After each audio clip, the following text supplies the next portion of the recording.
જગદંબા તું જોગણી અને મારી જપીએ તારા જાપ, એવા અખંડ તારા દીવડા બળે મારી પરગટ આપો આપ. હલો મિત્રો, આપણે પહોંચી ગયા છીએ ત્રાપોસ ગામની અંદર, જ્યાં ત્રાપોસ ગામની અંદરથી કે અડધો કિલોમીટર કહેવાય તેવા મહાકાળીમાં અને મા મેલડીમાં નું જ્યાં મંદિર હોય તેવા જે મહાકાળીમાં અને મેલડીમાં જે રેટ કવાવાળા કહેવાય. તો હલો મિત્રો, આપણે દર્શન કરવી રેટ કવાવાળા મેલડીમાંના અને મહાકાળીમાંના, અને જોડાતા રહેજો મારા બ્લોકની અંદર. હલો કરીએ દર્શન.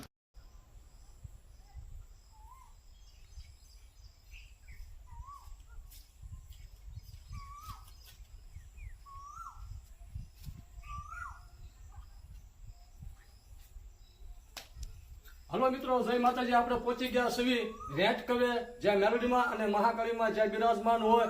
તો એમના ઉપાચક છે પૌ કાકા.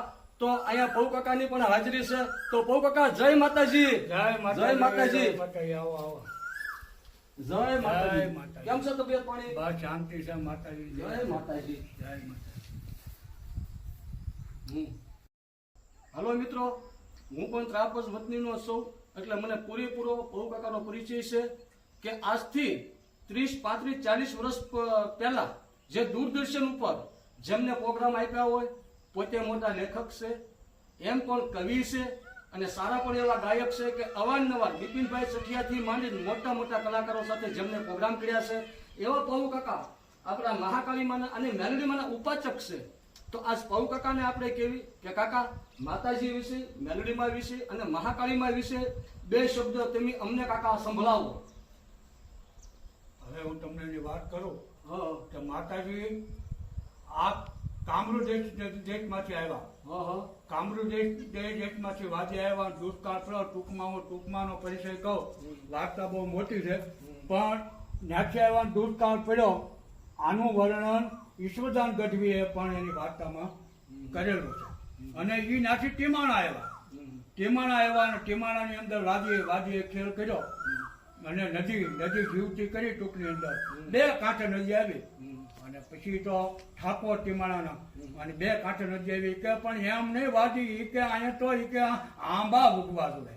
એ આંબા ઉગાડ્યા નદી બે કાંઠે બૈરા બધા પાણી ભરે, પંખીઓ બધા કિલોર કરવા માંડ્યા અને રાધાનું મન બગડ્યું અને કીધું કે વાદી કે આવા પાણી રહેવું જોઈએ કે બાપ કે આ તો વાદીના ખેલ, આ તો અમારી જાદુ વિદ્યા છે, અમે તો પેટ હાથું આ બધું કર્યું છે. બાપુ હવે આ પાણી રહે નહીં.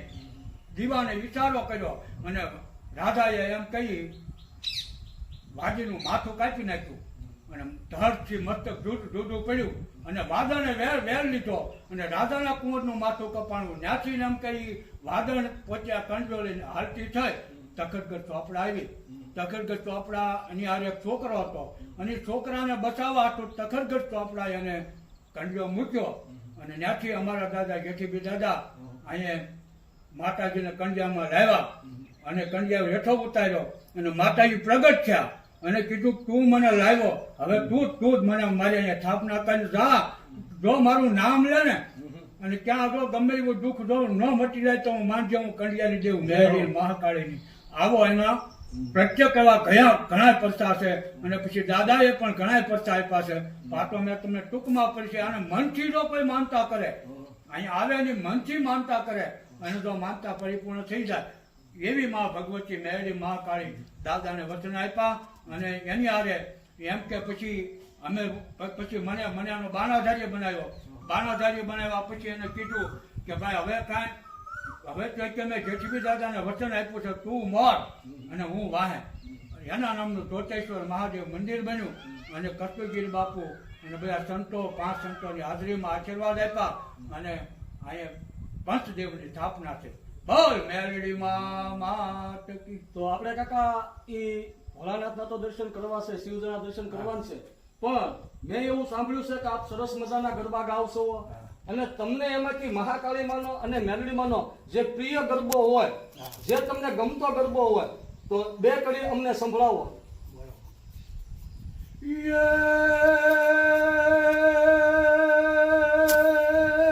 મારી મેલડી આવે મલપતિ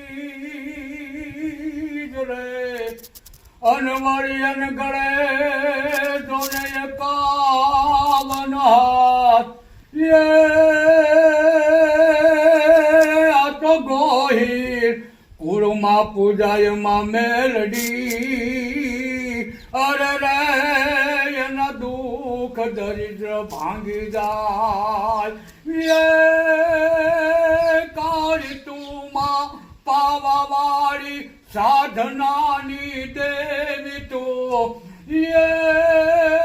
હાકલે મારી કારણ ભાગે હે ધન ધન દેવી મહાકાળી તું ધન ધન દેવી મહાકાળી આવી સાધનાની દેવ મહાકાળી પણાની હારવાની. તો હાલો મિત્રો, કાકાના ગરબા સાંભળવાના મજા આવી, માતાજીના આપણે દર્શન કર્યા છે. હવે પૌ કાકાને કહું કે આપણે ભોળાનાથના દર્શન કરવી છે. શ્રાવણ માસ નજદીક આવી રહ્યો છે અને હા મિત્રો, ખરેખર આ ફરવા જેવું સ્થળ છે. હું તો એમ કહું કે શ્રાવણ માસ આવે છે ત્યારે પોતાનો પરિવાર લઈને, પોતાના બાળકો લઈને કે અવશ્ય રેટ કવે મેલડી માએ અને મહાકાળી માએ એક ફરી અવશ્ય દર્શન કરવા આવો. આ માતાજી મિત્રો કે વાંજિયાના ઘરે પારણા બંધાવેલા છે, નિર્ધનિયાને ધન આપેલું છે, કોઠિયાના કોટ મટાડેલા છે અને જેને નેત્ર ન હોય, જેને આંધળા કહેવાય, એમને પણ આંખ્યું આપ્યું છે. તે આ મહાકાળીમાં અને મેલડીમાં બેઠા છે. આના તો વર્ષોના વર્ષો વીતી ગયા છે. તો મિત્રો હલો ચાલી અને આપણે જઈએ શિવજી ભોળાનાથના મંદિરે. કાકા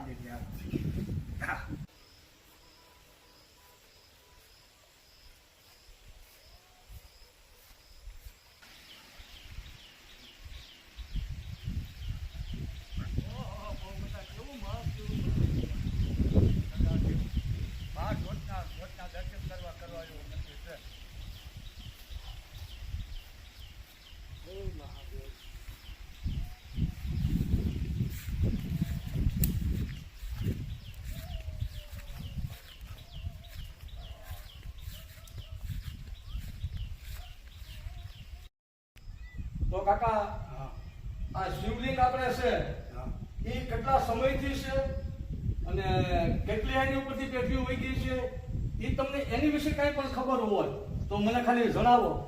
હવે આ શિવલિંગને ઓછામાં ઓછા 8 થી 10 જ વર્ષ થયા છે. જ્યારે માતાજીનો મને બાનાધારી બનાવ્યો પછી સંતોએ એટલે 12 વર્ષ પૂરા થયા અને જ્યોતિર્લિંગની સ્થાપના થઈ અને અમારા ગામના ગોહિલ કુટુંબના શ્રી અંડુભા કરણસિંહ ગોહિલ એને એવી પ્રેરણા લાગી કે મારે ભાગવત કથા નથી કરવી, રામાયણ નથી કરવી, દેવી ભાગવત નથી કરવી, પણ મારે શિવનું મંદિર બનાવવું છે. તો દાદા તમે મંજૂરી આપો તો.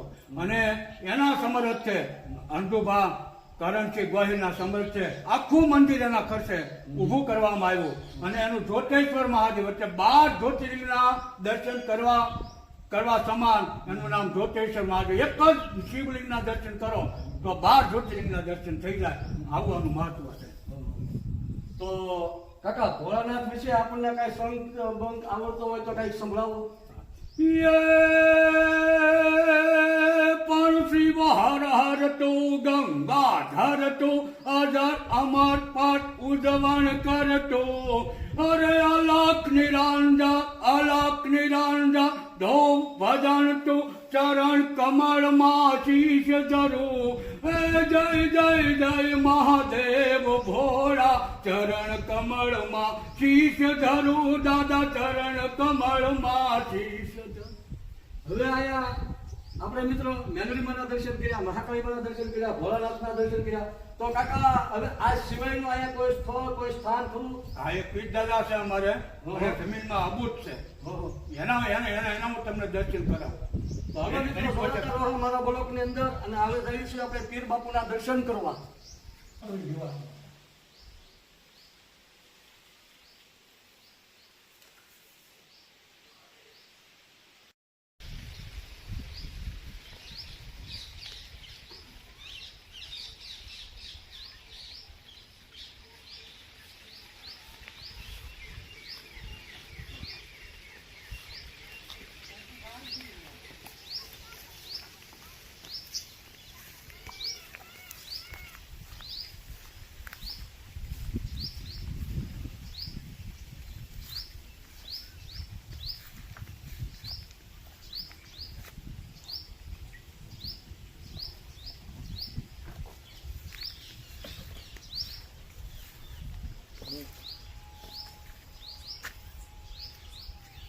કાકા આ પીર બાપુ વિશે આપ કેટલું જાણો છો? આ પીરદાદાનું બહુ ઘણા સમયથી સ્થાનક છે. પછી માતાજીની સ્થાપના જેટલી પીરદાદાએ કરી પછી કોઈને ખબર નહોતી અહીં પીરાણું છે. પણ અમારા વડવાઓને પોતે જાગૃત થઈને સપનામાં આવ્યા અને પોતે એને પરસા બતાવ્યા અને પછી એનું પ્રત્યક્ષ થયું અને પછી મારી પાસે ધૂપ લોબાનનો ગુગળનો ધૂપ મીંડો થવા એટલે એ દાદા જાગૃત થયા અને એ દાદાની પછી કોઈ મલાનાને કોઈને પૂછ્યું તો એને ખબર પડી કે અહીં પીરાણું છે. અને પછી અહીં પીરાણાની હોવ માનતા મંડી આવવા અને દાદા હોવના ધાર્યા કામ કરે. આવા ગરવા ગેબલશા જે મહાકાળીની હારવા જે પાવાગઢની અંદર જેની ઉપર જે સ્થાન છે એવા ગરવા ગેબલશાની અહીંયા પણ જાગૃત સમાધિ છે. તો હાલો મિત્રો, અમારો વિડીયો તમને કેવો લાગ્યો? તો હા મિત્રો, અમારી ચેનલ છે સેલ સિબિલો ગુજરાતી. તો મારી ચેનલને લાઇક કરો, સબસ્ક્રાઈબર કરો અને સારી કોમેન્ટ કરો. અને હા મિત્રો, શેર કરવાનું તો ભૂલતા જ નહીં. અને મિત્રો જોડાતા રહો હવે અમારા નવા બ્લોકની અંદર. તો મળશું બીજા બ્લોકની અંદર. જય માતાજી. પૌકાકા જય માતાજી. જય માતાજી.